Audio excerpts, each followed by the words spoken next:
For the cornice or eave entity, you can also define the following properties: the material layer composition, the thickness and its material. By accessing the catalogue, we can choose the material layer composition that we want to apply to our cornice.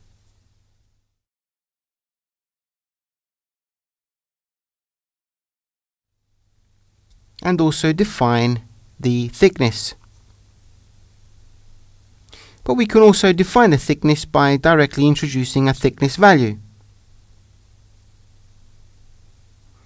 The material layer composition in this case will be a default material layer with the thickness already defined.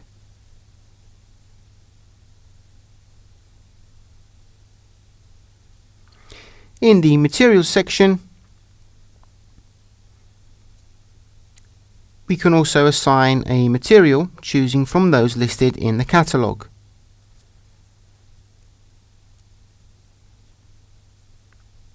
By operating graphically, we can also modify the position and the size of the cornice.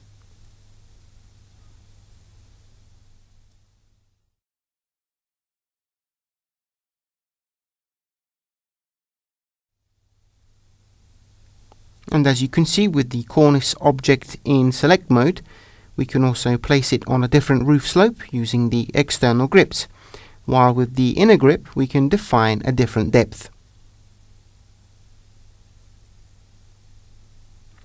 The depth value can be entered directly from the keyboard.